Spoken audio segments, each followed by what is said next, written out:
Hey, welcome to the Sex with Dr. Zen Show. My name is Marianne Marlow. This is the second taping of the show, and I'm really happy to have my sponsor have the venue to open up the second show tonight. I'm going to bring them on as first set of guests. The owner, Jana, and her sexy little employee, marketing event planner, Fatima. I'm going to bring them on and we're going to open up some sexy little files. And second guest is my second sponsor, who is Nicole Hyatt. And her business is Tan on the Run. She's going to do a little demo on me. And the next guest that I'm going to bring on is Philip Strapp. Philip is a surrogate partner therapist. And I want to know a few questions I'm going to ask him about that profession. Bruce Anderson is going to enlighten us on orgasm meditation, one of my favorite vibrations. I can't wait to ask him a few questions on that juicy little topic. And Trevor Sherwin is going to open us up to learn about the artistic seduction when we take pictures with photography, and Gail Scott's going to come on and give us a few little pointers on self-pleasuring, something that I need to know. We have 8 sexy guests. We've got 8 stimulating topics. Can't wait to open up the sex files right after this.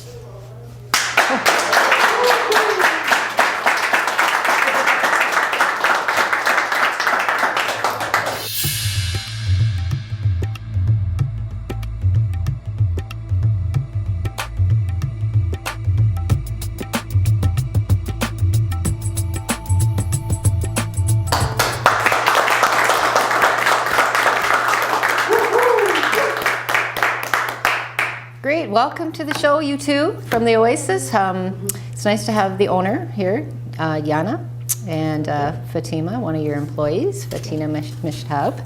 And so I'm really curious about the Oasis and the lounge itself. It's really interesting. I've been here a few times. Where did you come up with the idea, first of all, to open a place like this for adult play? It's a very long story. Is it? Okay, keep it short. I'm going to make it short. Okay. I'm going to make it short. Basically, we were trying to come up with different concepts than other clubs had to accommodate people like you or me or anybody else who have kids who, doesn't have necessarily all night to be out and be dancing, being kept on the dance floor. We try to come with a concept when people can come at any time of the day. They can leave early. They have 3 kids at home and they need to wake up next day in the morning. Right. So just change the concept for just regular people to be able to enjoy more time with one another. How do you feel about it? This important element being in the adult playtime? Like, how important is that to have this type of venue, this outlet for adults to explore sexuality and just to be able to explore? I think it's very important. I think it's important for our partners and couples to connect with one another in a venue that is outside of the hustle and bustle of everyday life. Right. Sometimes we just don't take enough time to appreciate our partners or their bodies or explore their desires because the real world is so busy. So Oasis is a great place for people to come and explore that in a relaxing, sexy environment. It is sexy. It's really. Well, if you look at the divorce rate these days, it's pretty high. Who isn't divorced? So it gives the couples more opportunity to really stay together. They'll be married 20 years, and there might be a little bored of the sexual aspect of the marriage. Do you have you had any comments from people saying after they've been part of the club for many years that they've saved your marriage? Yeah, really? Hey. Yeah, we've had. And not necessarily maybe save the marriage, but improve the relationship. And people love to come here and gives them something very different to do. So once people get comfortable here, they just like second home. So what's allowed and what's not allowed? Is there a limit that you can explore here? Do you have certain rules? We have certain rules, particularly when it comes to BDSM play. Right. So because this particular room is like a play dungeon, there's certain things that we don't allow as far as BDSM activity. Right. We have rules in place with the club to keep everybody safe and respected. So rules like no touching without asking, no means no, ask once, don't ask twice, and we inform all of our guests when they arrive at the club of these rules. Right. And Yeah, no, there's so many rules, but everybody who enters the club needs to be aware of all the rules. So everybody is being told, and it includes small things, or not small things, a big thing like no cameras, Yeah, and no phones, exactly. since everybody has a phone. So one part of it is obviously the privacy. Second part, it's leave the phone in your locker and enjoy the time. Yeah, Here. this, yeah. But you know, there's rules and common knowledge between people who come enjoy this place, even though they're newcomers and they might never been. People are very respectful, but they definitely have to sign the waiver. They have to be aware of all the rules. And then if there's any problems, they're encouraged to come to any of the staff and then let us know if they have any concerns. Right. And it's actually like an education, how to behave out of Oasis. If you go to a club, especially we do, Fatima does the right approach.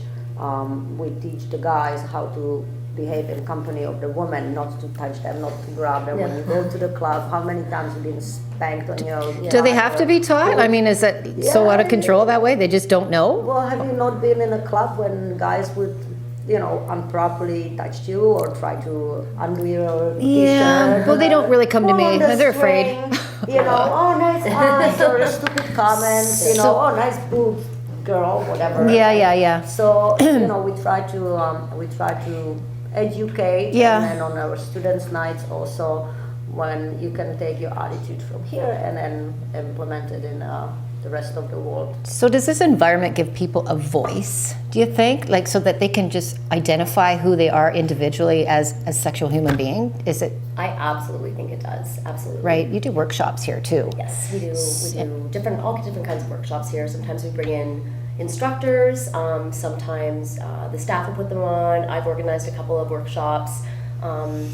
We like to have a balance of fun and, you know, educating people and bringing in new sexual concepts to people, introducing people to new things. Right. And I definitely think it gives people here a voice to express their, you know, their sexual expression. Right. How do you think, do you have any people giving you, like, I mean, neighbors in the neighborhood or just other businesses? Do they ever No, we've question actually the place been at all? on very good relationships Yeah. with pretty much everybody around the neighborhood, except one or two neighbors from next door. Yeah. Oh yeah, people are having sex in the backyard. Let's call for noise complaint. See, that's like There is a sex club. People have orgasms. It gets noisy. Isn't it so misunderstood? But generally speaking, it's been one or two person over the years. But other than that, all the businesses, and due to the nature of the club before and then how it was run, especially at the end, it was not very good. So people were happy that we took over, and then, you know, everything's clean and there's no garbage. Great. And then, you know, people behave in here. They don't leave drunk. We don't have loud music. And there's so. constant education going on. Like every time I see the calendar, it's just full of just really important information. And I think the more that catches on, society's going to really catch up. Like they're just warped out there, you know. So people, when they come in here and they realize, wow, this isn't just like a sex lounge, or it's not. Yeah, it's more. I'm coming here. I'm really learning something, Yeah. you know. And everybody's free to exchange and ask questions. There's no inhibitions really. This is where you can really be uninhibited. Yeah, we've had pretty much everything from plastic surgeons to naked yoga to naked aerobic to Naked Thai karaoke? massage, I love that one. Naked karaoke, yeah. How is that? Yeah. I mean, I think I need to come to so that. fun. I can It's so sing. much I was fun. actually singing. I was on the Were you? stage. I gotta. Wow, that is. I mean, I saw that in the last It's a lot. calendar. We Yeah. try to bring new things into it. Yeah. Yeah. Is that really popular though? The karaoke thing? Yeah, it's definitely getting popular. It's sort of something new that we started doing on the second Thursday of the month. Second Thursday. And we actually offer student pricing on that day as well too. So Do you have to be naked though? I mean, that's a choice, right? yeah, You don't have to do anything. Get your You don't clothes want off. to in Oasis. That's one of the major rules. Yeah. Right? And I'm as an owner, I'm never naked, so everybody has to get used to it. Yeah. Because, Yeah. I sing terribly and I'm with clothes. Trigger that one. It's really not pretty. Yeah. Like, you know, when you were mentioning the rules, so, and I just kind of tapped into it, one of the major rules is that there's really nothing what you have to do. Right. Like you said, you know, do I have to be naked? Do I have to have sex? Do I have to have sex with other people? Do I have to fuck the... Some people think that, you know, though, hey? You don't have to do anything. You can bring your bathing suit, you can have your clothes, lingerie, you can be just with your partner, Yeah. you can just dance. There's or lots of little drink. intimate places You can around. decide what you want it to be. Yeah. That's what we really like. We really Great. make sure that people don't feel pressured into anything what they are not comfortable That's with. awesome. I have to wrap this up, and I could talk more about the Awesome. facility and have you on again. And it was great having you. We'll be Thank you. right back. Thank you for having me. One.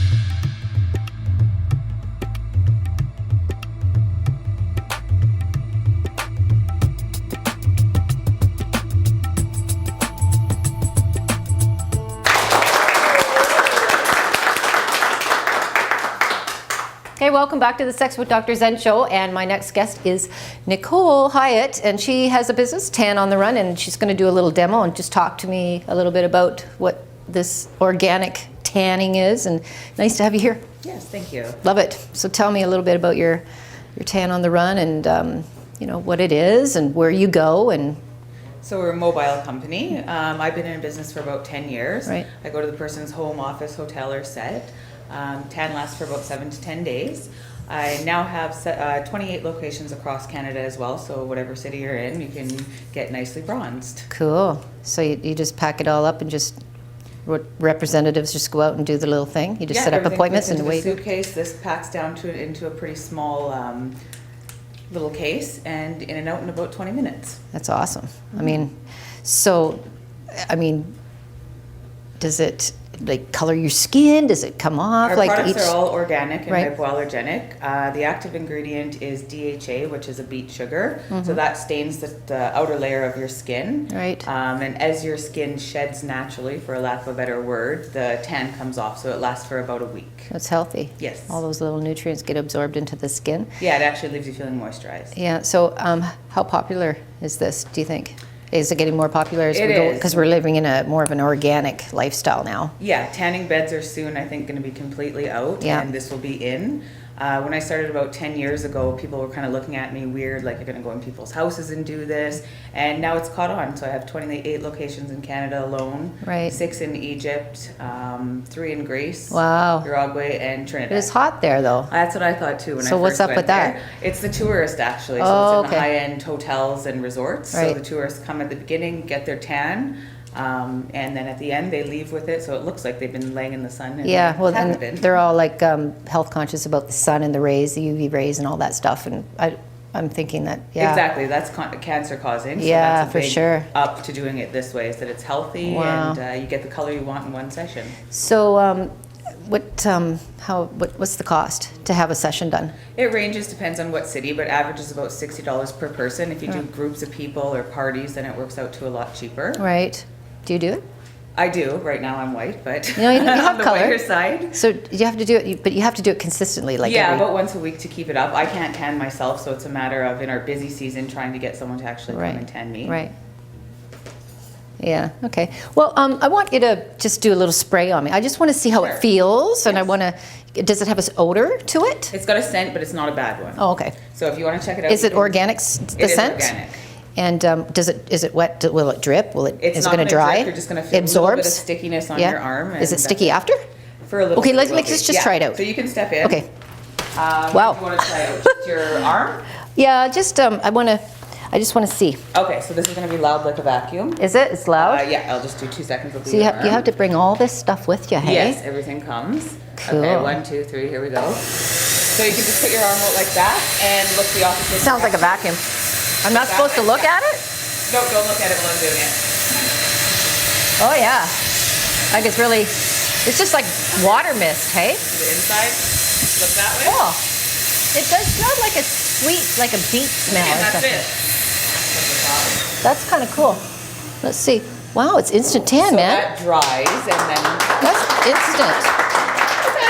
Oh, don't touch? Don't touch. How long do you have to let it dry? You let it dry for about 20 minutes. I'll pat you off and fix 20 you up, minutes? Yes. So you have to kind of just walk around all naked in your house? Yes. Yeah. In your house. Usually I'm in your house, so you're a lot more comfortable. What about if you go out and what if you tanned with this? Like, let's say you're down in Jamaica or wherever, and you get this done at your hotel room, and then you go out in the sun. Like, It'll tan over top, so you wouldn't do it right before you go out on the beach. You do it the day before your event or something, cool. and give it a chance to. yeah, look at that. set in. Hey, that's pretty bronzy, isn't it? Yes. So what about your face though? Yeah, most people do their face as well. You have to close your eyes and just open your eyes after, and that's it. Exactly. It smells good. It's sweet. What's it made from again? It's actually a watermelon scent. So Well, it is. DHA That's is nice. the active ingredient, which is the beet sugar. Wow. So, do you find yourself like expanding like just more worldwide? Yeah, I've done Dragon's Den a couple times now, so that's Have obviously ya? helped with the expansion of things as Yeah. well, and it's just getting more and more popular as the time goes on. That's cool. Yeah. So so packages, you can buy packages. Yeah, you can buy a package of 4, make it a little bit cheaper. You can do groups, so Right. 6 and over. Instead of Tupperware parties, now there's tanning parties. Yeah, because you know what? I mean, I get that because when we have color and we have like a little glow, it's like sexy. Everyone just feels better with the tan. Yeah, and it gives you confidence. I think when you're, in the middle of winter and you're all white and dark and gray, I mean, Yeah. you kind of just like bounce out like a peacock when you have color. Yeah. Like, so I think that this is like all really sexy stuff. So I think everybody should have a tan so they can get sexier. Yes, everything looks better. Really? When you have Everything a short does. Skirt, when you have Yeah. no sleeves, everything just looks better. So geez, so then you should be going around and encouraging more women to get sexy, so Oh, yes, sexy I'm on looking, it. so that I they're. can make you have more cleavage, abs, make your butt look a little bit rounder, any of those type of things. But I think it's an element. I think it's part of sexuality too. It's self-care. Yes. I mean, you're taking care of your hair and your nails. Why not look at that? Everybody's flipping through the magazines, right? And they see that, beautiful bronze-looking woman, and that's sexy. It gives you much more confidence in a bikini or a bathing suit or anything like Yeah. that as well too, just to have everything kind of smooth. Do you have out. people that tan with? They don't want the whole body tan. They put Yeah, their bathing so suit on, so they want the lines, Yeah, right? some like tan lines, some like no tan lines. I Right. see like 20 naked people a day, so it doesn't bother me either way. It's fine with me. It's a good self-esteem booster. Yes, for sure. I love it. I tan. We tan. We need to be having color this time of year, especially in this part of the world. Yeah, everyone's just feeling a little Yeah, bit this is kind of pasty really right now. nasty right now. Well, okay, it was great having you here on the show, and I've got spots. See, that's Yeah, I'm why gonna that's fix why you you up. said not to Don't touch it. Don't touch more. I'm gonna Right. fix you So, up. but it's interesting, and it is sticky too. Yes, so, it is. will that It's a sugar stickiness? base, Will the that's why. stickiness go away? It does. It goes down after about 20 minutes or so. It So- won't feel as sticky. Oh, but okay. It still will feel. So it's really cool. I love it. Smells good, looks good, feels good, and it's healthy. It's all good. Yeah. Great having you Thank here. Thanks a you. lot for having me. Great.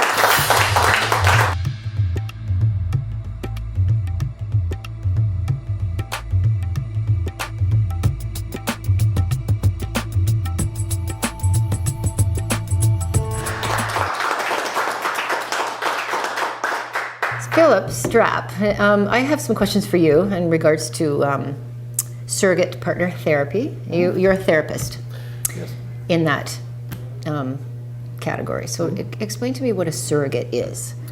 Well, a surrogate partner works with a talk therapist to help the client with things that just can't really be created in the traditional therapy setting. With talk therapy, there's a lot of rules. For example, the therapist is generally not allowed to touch the client. Right. So if, let's say, someone has some problem with being touched, Right. as perhaps the result of childhood abuse, Yeah. then a surrogate partner can work with the therapist and work with the client Right. to help them get over that. Traditionally, the surrogate partner and the therapist alternate, so the client would see the surrogate partner for a session, then the talk therapist for a session, Right. to kind of unpack it. Okay. And the surrogate partner and talk therapist are in communication. It's a little bit like if you go to your family doctor and he would refer you to a physiotherapist. Right. So who are the types of people that need surrogate therapy? Well, generally someone that has some kind of relationship problem that can't be created or really addressed in the talk therapy setting.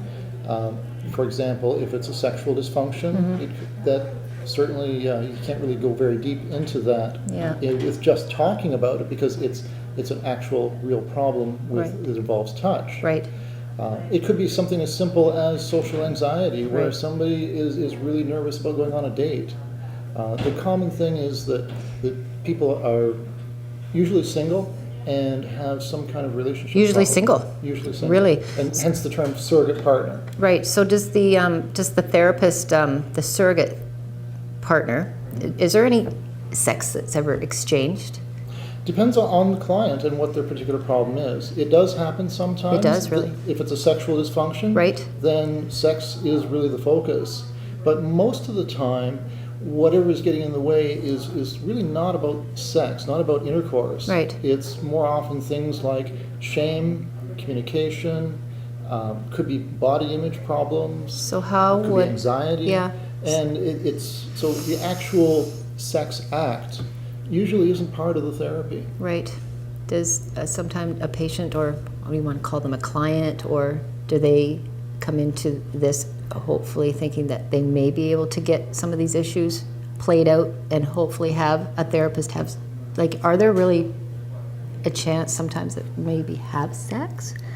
As I said, in some cases, But yes. what cases usually leads into Well, that? For example, if a woman has vaginismus, Right. Which is an involuntary contraction, sometimes as a result of childhood abuse, Yeah. because basically being touched Yeah, is a kind of assault. right. So the body tenses up, But and then the therapy would be about touching her Genitals. Right. and getting her to relax. And so we approach it in a very slow and safe way. Right. The client's always in control of the pace of the sessions. Right. Can always say, But it's say something stop. that they choose, or does the therapist say, okay, this is, I think, the element or area we need to progress in?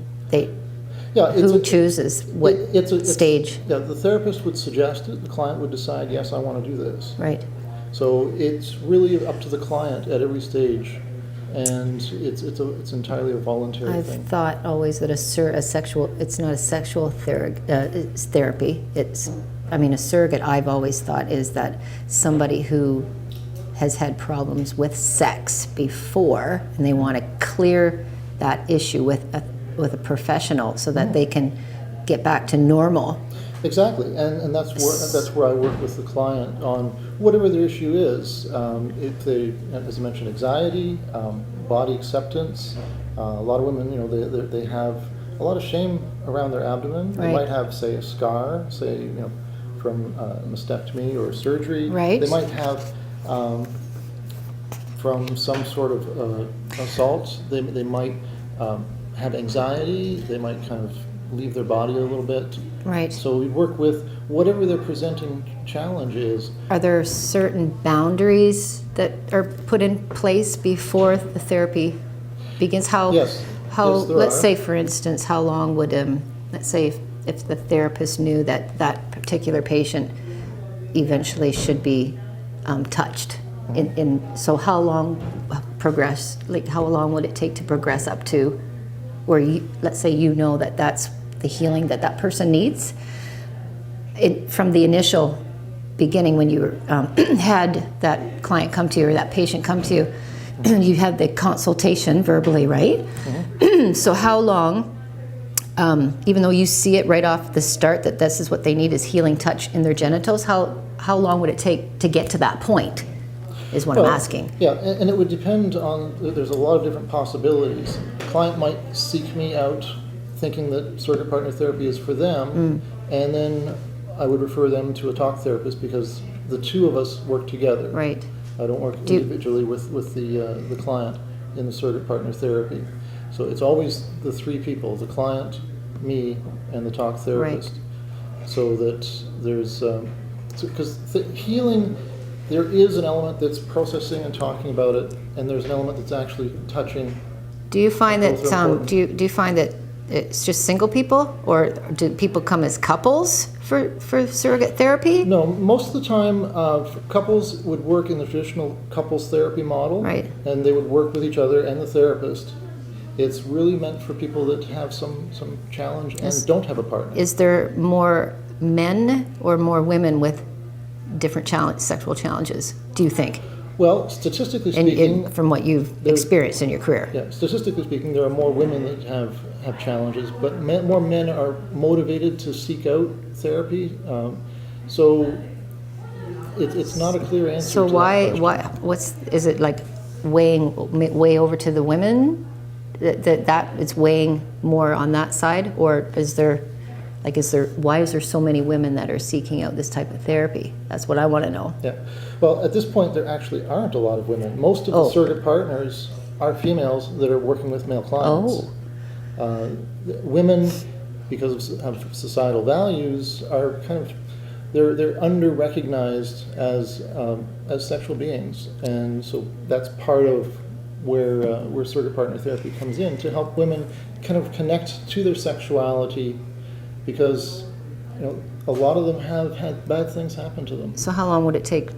Let's say somebody came and they were, I don't know, 35, and you worked with them for a few months. Have you worked with people just for years and years and years? Like, what's the longest span that you've worked with a particular client? Well, it varies a lot. It could be half a dozen sessions if it's a simple problem. Right. If someone has suffered from a lot of abuse, it could be months or years, because the healing part is about retraining the body to know that touch is actually okay and safe for someone who's traumatized. Where do you touch them? Start wherever they want to be touched. You have to ask them first?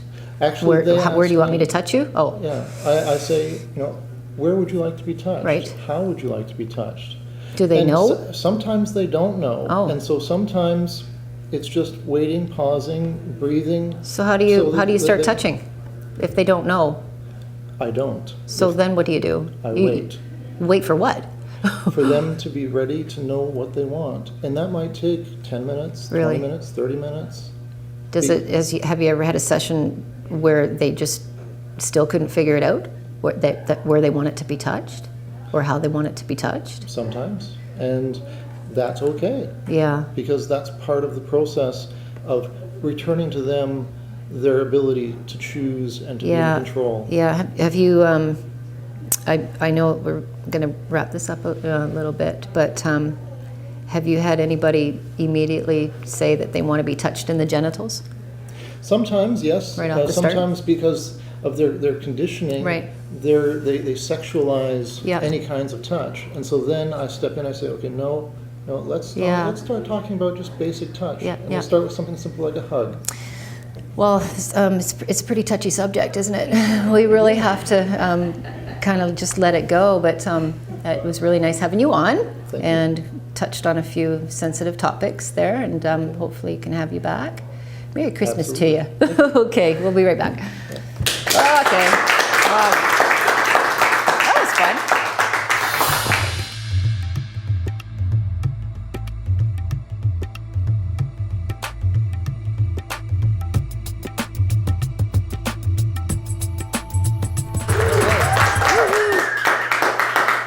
Hey, welcome back to the Sex with Dr. Zen show today, and the next guest, Bruce Anderson. Nice to have you here. Love the red shirt, orgasmic meditation. That's what you're going to talk to me about. Absolutely. That's my favorite topic. Awesome. I love that vibration, although I don't meditate on it very well. So just tell what's orgasmic meditation, anyways. Orgasmic meditation is a partnered sexuality practice.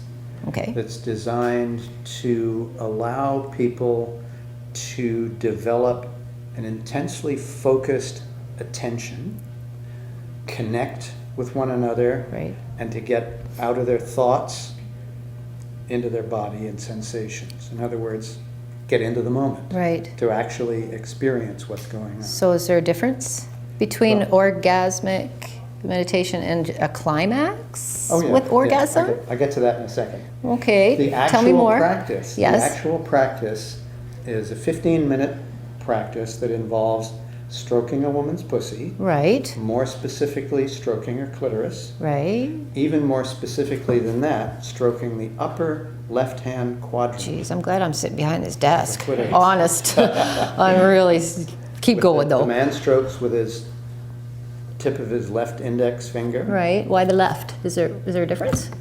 that has to do with access to the, easier access to the left side of the clitoris. Oh, okay. And for reasons that I don't pretend to understand, there seems to be a cluster of nerve endings right there on that left-hand side of the clitoris that when you hit it, Yeah. if you're stroking slowly and lightly, I can feel it in my finger. It's, ooh, there it is. Yeah. So It's bang, that's it. so this is just for women. The practice can be for men and women. Right. The strokee, person with the clitoris, Yeah. most people with clitorises are women. Right. So Most. there's a woman involved He- in the process. Well, gender and sex gets pretty flexible these days, but the person being stroked has to have a clitoris. Right. The stroker can be a man or a woman. Okay.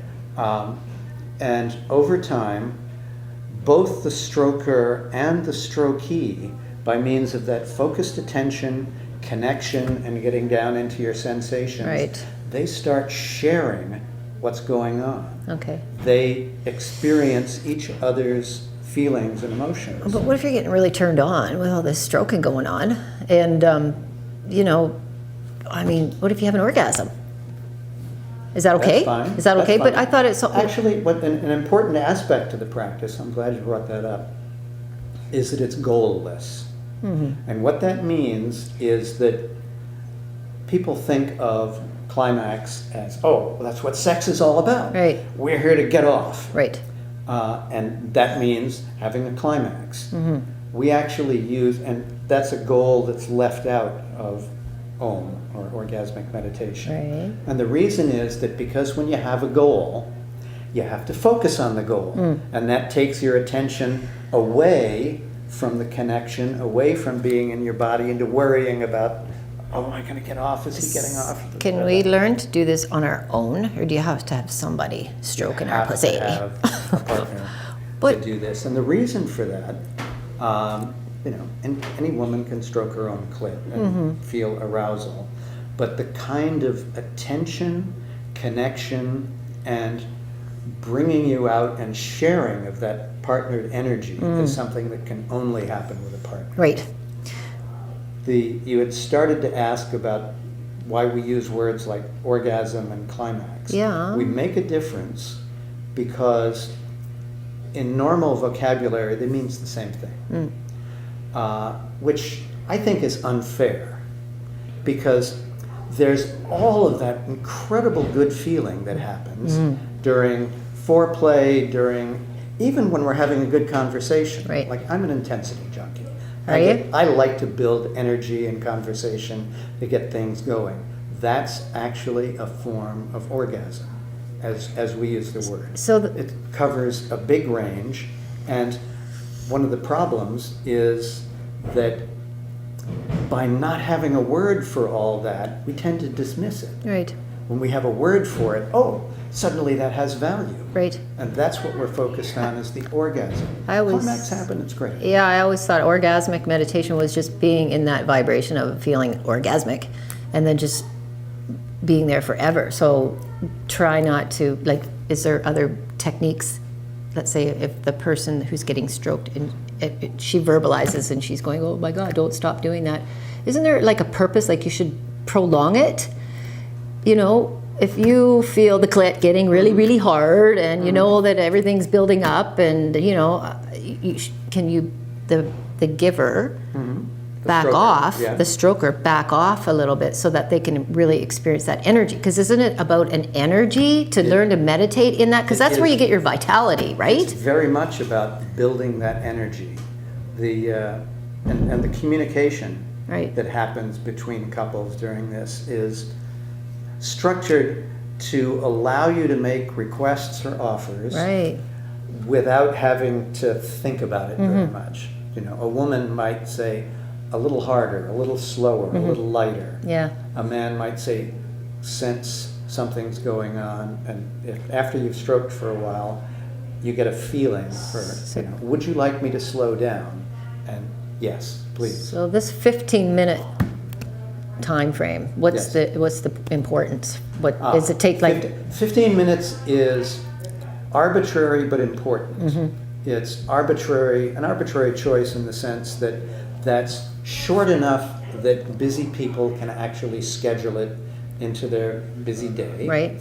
It's long enough to actually build up a lot of energy. Right. The fact that there is a limit is part of the container of Om. So we can That go past that. We can go past 15. You If just you go recommend past the 15 minutes and that's it? No, if you go past 15 minutes, you're doing something else. You're breaking the container. The 15 minutes is important for relaxing that vigilance. Right.